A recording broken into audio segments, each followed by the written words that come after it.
আজকে আবার ন্যারেশন নিয়ে আলোচনা করবো। গত দুটা ক্লাসে আমি তোমাদেরকে ন্যারেশনের ডেফিনিশন দিয়েছিলাম, ন্যারেশন কাকে বলে, ন্যারেশন কত প্রকার, তারপরে ন্যারেশন কীভাবে নির্ণয় করতে হয়, ন্যারেশন করতে গেলে কী কী লাগে, সেন্টেন্স লাগে, এবং একটা বক্স আকারে আমি তোমাদেরকে দিয়েছি। আশা করি তোমরা ওটা ফলো করবে। বক্সের মধ্যে আমি পুরো ন্যারেশন একটা সূত্র দিয়েছি, সেখানে সেন্টেন্সকে কীভাবে চিনবা, কন্ট্রাক্টিং বা কন্ট্রাক্টিং স্কিচ, সেগুলো আমি তোমাদেরকে বলেছি। আজকে আমি আলোচনা করবো তোমাদের একটা প্যাসেজ ন্যারেশন। দেখো তোমরা প্যাসেজটা তোমরা দেখো, একটু বুঝবে। Good morning, Rupa said, Shoaib, how much preparation have you taken for the upcoming SSC exam? এখানে আসি আমাদের বাক্যটা সেন্টেন্সটা শেষ হয়েছে। যখন একটা সেন্টেন্স করা হয় তখন সেখানে দুটো জিনিস থাকে, একটা সাবজেক্ট, একটা অবজেক্ট। তোমাদেরকে প্রথমে একটা সেন্টেন্স পড়ার পর তোমাদের চিন্তা করতে হবে এখানে সাবজেক্ট কোনটা। তাহলে তুমি প্যাসেজটা আবার পড়ার, সেন্টেন্সটা আবার পড়তেছে। তাহলে good morning, Rupa said, Shoaib, how much preparation have you taken for the upcoming SSC exam? তাহলে এখানে রয়েছে আমাদের সাবজেক্ট হচ্ছে Shoaib, তার মানে Shoaib জিজ্ঞেস করছে রূপাকে তার প্রিপারেশন, তার এসএসসি পরীক্ষা আসছে, তার প্রস্তুতি কেমন। তাহলে আমরা এখানে পেলাম কি সাবজেক্ট Shoaib, আর রূপা হচ্ছে অবজেক্ট। Shoaib রূপাকে জিজ্ঞাসা করতেছে। আমরা একটা কথা মনে রাখবা, যখন good morning, good evening, good bye এগুলো যখন থাকবে তখন বাড়িতে শুরু করতে হবে উইশিং, বা উইশিং। তো দেখো আমাদের এই সেন্টেন্সটায় আমরা কিভাবে নির্ণয় করছি, wishing good morning Shoaib asked। তাহলে দেখো আমরা আগে বলছি যখন প্রশ্নবোধক চিহ্ন থাকবে, ইন্টারোগেটিভ সেন্টেন্সে যখন প্রশ্নবোধক চিহ্ন থাকবে তখন আমরা ধরে নেব সেটা ইন্টারোগেটিভ। আর এই ইন্টারোগেটিভ সেন্টেন্সকে আমরা যখন চেঞ্জ করবো, ইনডাইরেক্ট করবো, তখন এখানে সেটের পরিবর্তে হবে আস্ট। দেখো আমাদের এখানে আস্ট আছে, এখানে আস্ট,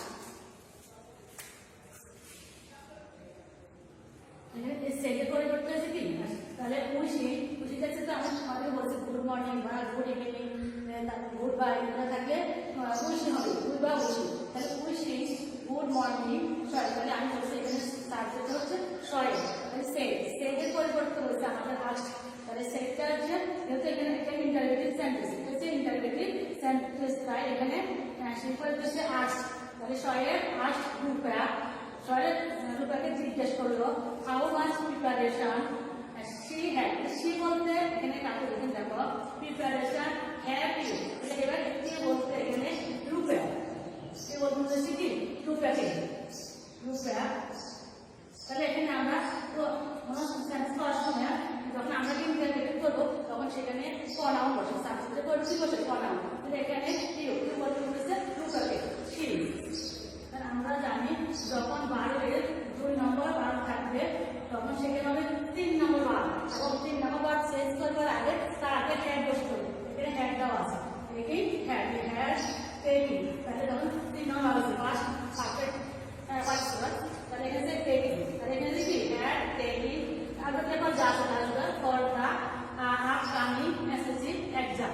তাহলে ধর আমরা করার সময় তোমরা একটা সেন্টেন্স শেষ করার পর আরেকটা সেন্টেন্স যাবে। তাহলে আমাদের এখানে একটা সেন্টেন্স শেষ, এরপর দেখো এট day preparation reply she.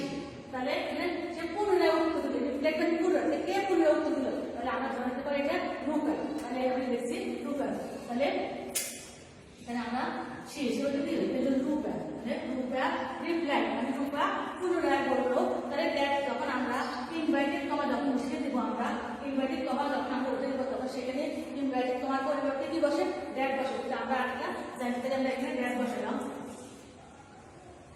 that she had a great।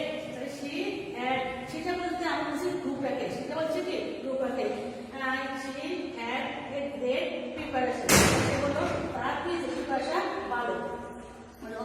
I hope, আমি আশা করি, I shall get 90+ marks in every subject। তাহলে I hope আমি আশা করি, I shall get 90% plus marks in every subject। তাহলে তোমরা বলছে তাহলে এটা I shall আমি আশা করি বা আমার প্রতিটা সাবজেক্টে 90 উপরে থাকে। তাহলে এটা কে বলছে, আমাকে জানতে হবে রূপা। এখানে এই কথাটা বলছে কি রূপা।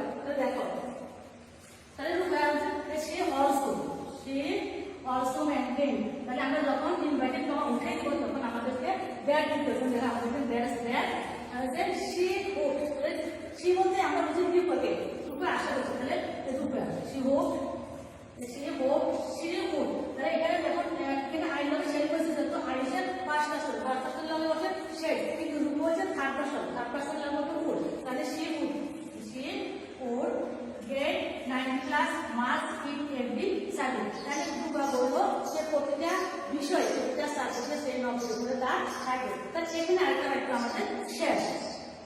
এবার আসলে দেখো হাউ কনফিডেন্ট, তাহলে হাউ এটা কিন্তু আবার মানে একটা বিষয় দিতেছে, হাউ কনফিডেন্ট আর ইউ সেট শয়, তাহলে শয় বললো তোমার এত বিশ্বাস, এত কনফিডেন্স। তাহলে এখানে আমরা হচ্ছে কি দুসময় সূচক বাক্য, তাহলে আমরা যখন জানি দুসময় সূচক সেন্টেন্স যখন হবে তখন হবে এক্সপ্লেইন।